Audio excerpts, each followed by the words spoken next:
This is Hannah and Cailin, back again with Double Talk. I'm Hannah. And I'm Cailin. Before Megan swept the nation with her viral dance moves and killer wit was Chucky, a frizzy red-haired doll that cast a demonic shadow on the popular children's toy.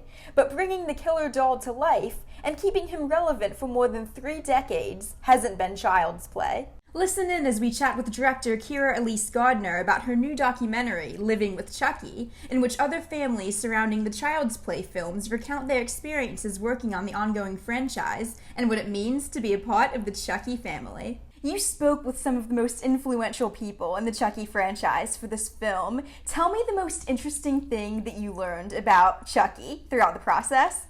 Oh, goodness. Well, I feel like diehard fans would know this, but that moment in the documentary where David Kirshner is talking about how Chucky got his name, Charles Lee Ray, what you're not seeing on the opposite end of that camera is me going, and he's like, yeah, I know. You didn't know that, did you? I had no idea that his name came from like famous serial killers. So yeah. Other Chucky fans might have already known that, but I was shocked. I personally didn't know the official government name of Chucky.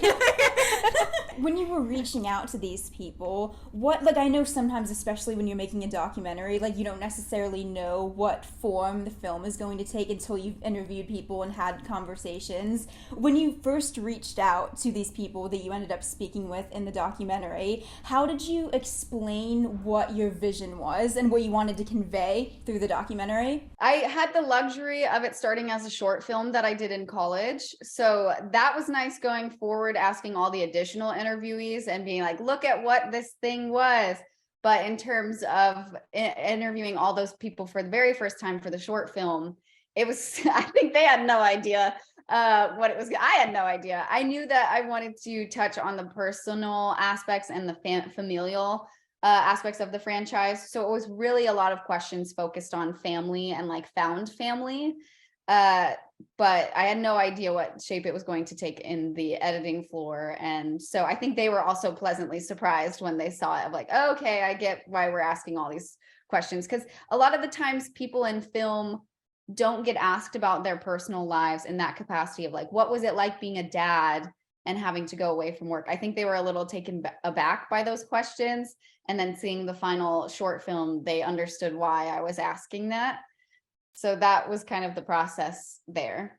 It's interesting when you think about how many people's lives were just really dedicated to this doll. It's when you think of the guy who wrote Annie, Hard Knock Life. It's this doll is paying your rent or your mortgage for life. It's so interesting to think about. Did you have chats with fans and things like that of the franchise to kind of get an idea of what angles would be best or most interesting to look into? Yeah, it was, I wish I had the opportunity to talk to fans more, but when I really got into the editing floor, COVID had hit. And so I was really banking on going to horror conventions like Monsterpalooza and getting to talk to people. So it was a lot of just seeing comments online and then also talking to James Janice, who's in the documentary as a horror YouTuber, about what his knowledge was as being somebody who's involved with the horror community a lot more one-on-one.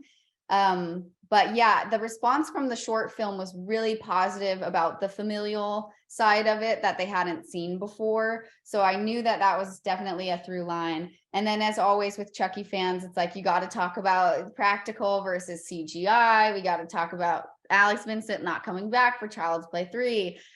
Things like that I knew fans would probably want to hear about. It's interesting how you keep mentioning family, that seems to have developed into a theme of the documentary, and it's just interesting because when I think of this terrifying killer doll, family isn't what I would expect to learn about watching the documentary. So tell me about familial ties. Yeah, what was your what did you learn about the family behind Chucky? That my unique childhood that I thought was very unique is not as unique as I thought it was, in a good way. Not many people can relate to having an actual Chucky doll in your house all the time. So that was the fun part of the documentary, and interviewing people like Fiona and Brad to see that their relationship was very similar to my dad and I's, as I'm also stepping into the film industry. And obviously Fiona has with her dad. And I didn't know she's an October baby. So Chucky was also at her birthday parties as a kid. Like, I thought that was my own experience, but it was not just my own. And so getting to like talk to her and relate to certain things, and her saying like, Chucky stole my birthday party. Okay. It's very just like, I didn't think I'd hear any other human iterate that sentence. So that was really cool. And getting to talk to David Kirshner, the producer, about what it was like to be a dad with his daughters around the same age Fiona and I were when our parents started as well, of just hearing what it was like for their family. It was all very similar, and you go into that thinking it would be that way, but you have no clue until you're actually interviewing these people. And to hear that it was very similar, and their takeaway is, thank God for these people who have been consistent in this franchise for 30 years, because we all know what this is like. We all know that we're being taken away from our daughters, and birthday parties and graduations or bat mitzvahs or what have you is something I wasn't expecting to dive so deep into. You mentioned a couple of things that I think is interesting. You mentioned consistency, and then you mentioned the CGI. And you have to think that there's no way that the Chucky that we first met in 1988 in Child's Play is the same Chucky that we saw in the 2021 sci-fi series. Maybe I'm wrong, but tell me a little bit about what you learned about the evolution of Chucky from 88 all the way up until now. Yeah, actually, I didn't know the part where my dad talks about him not getting any resources from Universal or Kevin Yeager, the original puppeteer. I didn't know that.